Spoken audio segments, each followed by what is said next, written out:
சிம்மராசி நேயர்களே, 5ஆம் இடம் என்று சொல்லக்கூடிய தனுர் ராசி மண்டலத்திற்கும், அஷ்டமாதிபதி என்று சொல்லக்கூடிய மீனராசி மண்டலத்திற்கும் அதிபதியான குரு பகவான் இப்பொழுது 12ஆம் இடத்தில் வருகிறார். நம்மளுக்கு ஒரு பெரிய பயம் என்னன்னா, நமக்கு தெரிஞ்ச விஷயங்கள் எல்லாம், அதாவது ஜோதிடத்தில் ஒவ்வொருத்தவங்க ஒரு கருத்துக்களை சொல்லிட்டு வருவாங்க. நாம் சில நேரங்களில் இந்த ஆள் மனசில் நம்மளுக்கு முதல்ல பதியறது என்னென்னா, முதல்ல யாராவது நெகட்டிவாக சொன்னாங்கன்னா அதெல்லாம் முதல்ல பதிச்சு வச்சுருவோம். பாசிட்டிவாக எவ்வளவோ விஷயங்கள் இருக்கும், அதெல்லாம் நம்ம எடுத்துக்கிறதே இல்லை, அல்லது அது நம் மனதில் நிற்பதில்லை.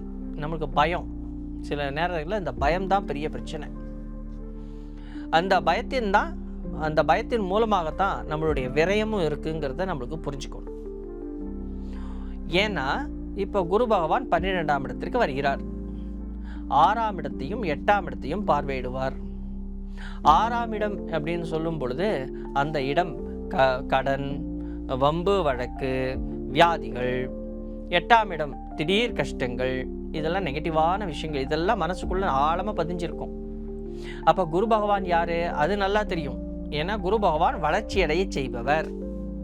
இப்போ டேலி பண்ணி பார்ப்பீங்க. நீங்கள் என்ன டேலி பண்ணி பார்க்குறீங்கன்னா, இந்த குரு பகவான் 6ஆம் இடத்தையும் 8ஆம் இடத்தையும் பார்வையிடுகிறார்.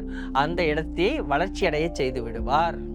அப்போது எனக்கு வம்பு வழக்குகள்லாம் அதிகமாகிடும், எனக்கு பிரச்சனைகள் அதிகமாக வரும். இதுதான் நம்ம முதல்ல யோசிக்கிறோம். தயவு செஞ்சு நெகட்டிவாக யோசிக்காதீங்க.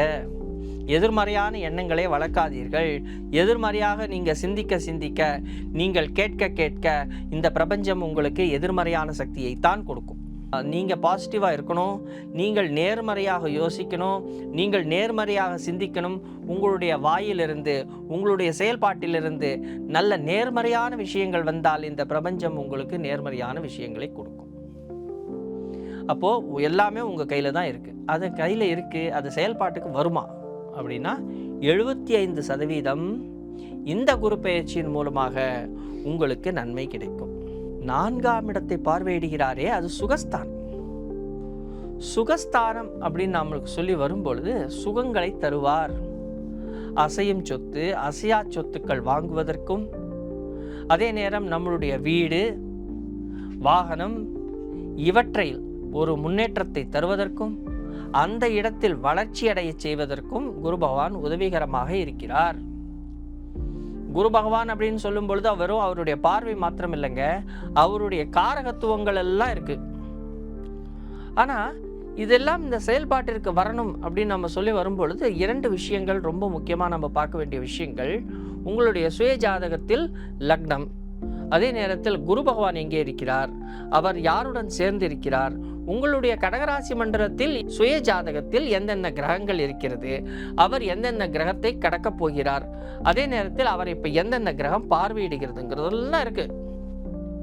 வெறும் ஒரு குரு பயிற்சி, ஒரு குருவை ஒரு இடத்துலேருந்து இங்கே வந்துட்டாருன்னா நம்மளுக்கு நல்ல விஷயங்கள் நடக்கும், நம்மளுக்கு 100% வெற்றி, நம்ம செய்கிற விஷயங்கள் எல்லாம் ஜெயம், அல்லது நாம் செய்யக்கூடிய விஷயங்கள் எல்லாம் கஷ்டம்னு சொல்லக்கூடாது. இப்போ சின்ன விஷயம், இந்த குரு பகவானை வச்சா அப்போ இந்த 6ஆம் இடம்ங்கிறது என்ன அப்படின்னா வம்பு வழக்கல் மாத்திரம் இல்லைங்க, உங்களுக்கு வெளியிலிருந்து வரக்கூடிய பணம். வெளியிலிருந்து யாராவது உங்களுக்கு பணம் தரணும், உங்கள்கிட்ட கடன் வாங்கியிருப்பாங்க, அவங்க திருப்பி தராமல் பல வருஷமாக இருந்திருப்பாங்க, திடீர்னு அந்த பணம் உங்களுக்கு கிடைக்கும். ஏன்னா 8ஆம் இடம் சொல்கிறது கஷ்டம் மாத்திரம் இல்லை, திடீர் அதிர்ஷ்டமும், மறைந்திருக்கக்கூடிய பொருளும், மறைபொருளும் அது உள்ளதாக இருக்குது. அப்போது திடீர்னு அந்த மறைந்த பொருள் வெளிப்படும், திடீர் அதிர்ஷ்டம் கிடைக்கும், வெளியிலிருந்து வரக்கூடிய பணம் வந்து சேரும். பல நாட்களாக பிஎஃப் கிடச்சிருக்காது, இன்க்ரிமெண்ட் கிடச்சிருக்காது, இல்லை இன்க்ரிமெண்ட்னு போட்டிருப்பாங்க ஆனால் இந்த பணம் இன்னும் வந்திருக்காது, பல நாள் வேலை செஞ்சுருப்பீங்க, அந்த சம்பளம் கிடச்சிருக்காது, அதெல்லாம் பார்த்திங்கன்னா திடீர்னு உங்களுக்கு கிடைக்கும். அதே நேரம் எங்கே எச்சரிக்கையாக இருக்கணும். இப்போ 4ஆம் இடம் சொல்கிற இடம் வந்து பார்த்திங்கன்னா சொத்துக்கள் வாங்குவது, அதே நேரத்தில் சொத்துக்கள் சேர்க்கை, இதெல்லாம் இருக்குது. சொத்துக்களினுடைய வளர்ச்சி அடைய போகிறது. அப்போ இதுக்கு என்ன செய்வீங்க, கடன் வாங்குவீங்க. 6ஆம் இடம்ங்கிறது கடன். அப்போ இதுக்காக அதை கடன் வாங்குவீங்க. இந்த கடன் மூலமாக கஷ்டங்கள் வரும். இவ்வளோதான். அப்போது இப்போ டேலி பண்ணணும். 4, 6, 8 இந்த இடத்தை அவர் பார்வையிடுகிறார். அப்போ இந்த இடத்துல எனக்கு எந்த மாதிரியான பிரச்சனைகள், சங்கடங்கள் வரும். 8ஆம் இடம்ங்கிறது 7ஆம் இடத்திற்கு 2ஆம் இடம், அதாவது உங்களுடைய களத்திரஸ்தானத்திற்கு 2ஆம் இடம். அவர்கள் குடும்பம் வளர்ச்சி அடையும்.